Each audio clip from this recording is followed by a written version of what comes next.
When I saw the trailer for Crimson Peak in the cinema, I was like, meh, it looks okay, I guess, but I went to see it anyway so I could give a review for you guys, so let's talk about some Crimson Peak. Now on the whole, I did enjoy Crimson Peak for what it was, and that's where I have to really jump in right away and say that the trailer for me kind of mismarketed this film. The trailer to me made it look like some kind of weird gothic 18th century horror film, and it kind of is in parts. Just to put it in perspective, at the beginning of this film, Mia Wasikowska is writing a story, and she says the story is a romance film with ghosts in it. That is pretty much what Crimson Peak is. Which that didn't really bother me too much. I was a bit annoyed that they mismarketed it as a horror film and it's really a romance film with ghosts in it, but the romance in the film between Tom Hiddleston and Mia Wasikowska, it was actually not that bad. I like the two as a couple, I like their dialogue, I like their connection in the film, I thought it was actually pretty well done. But come on, let's be serious, you were gonna go and watch this film for the ghosts in it, and when the ghosts are in it, and when there's ghosts and horror-ish kind of things happening, is actually some pretty cool stuff. And by cool, I actually mean quite creepy sometimes. There is some imagery in this film that really did make me lean back in my chair and go, whoa, I was not expecting that level of creepiness. Like, see a ghost, their head is all like deformed and mangled and their mouth is hanging off, or their heads are split open and they have all this really black ghost entity stuff coming off them and they're going down the corridor doing these really weird noises.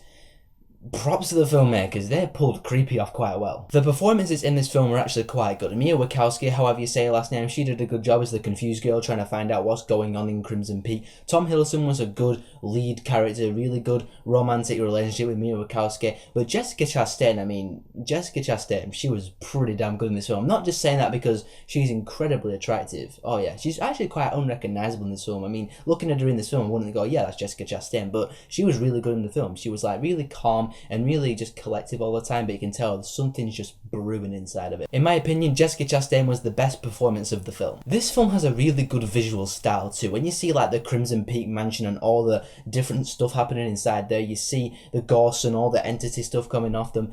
All of the visual stuff in this film look really, really good. It's not just the visual effects, it's also like the production design, the cinematography, the direction. It's all blended together to bring this really unique visual experience. Crimson Peak's one of those films where I recognise all the good things about it in terms of how it was made and the performances, but it's just a film that I was not really captivated by. I wasn't really drawn into this film and the story did not really hook me into it, so I didn't really love the Crimson Peak for that. In fact, for me, the film is actually kind of up and down in terms of intrigue and boredom. It's like, oh, it's getting intriguing, oh, now it's boring, now it's intriguing again, oh, now it's boring. It's kind of like that throughout the whole film. And of course, me being me, I would have liked to see more concentration on the actual ghost stuff than the romance stuff, but that's just me. So Crimson Peak has some really good performances, a great visual style, and some underused but still creepy ass imagery. But I was a little bit let down by the fact that this film is essentially a romance film with ghosts in it and not a horror film like the trailer suggested. But like I said at the start, I still did enjoy it for what it was, and I'm going to give Crimson Peak a 3 out of 5. I was going to say that I wouldn't recommend this film for a horror watching this year, but since the only other film I can think of out in the next couple of weeks for Halloween is Paranormal Activity: The Ghost Dimension,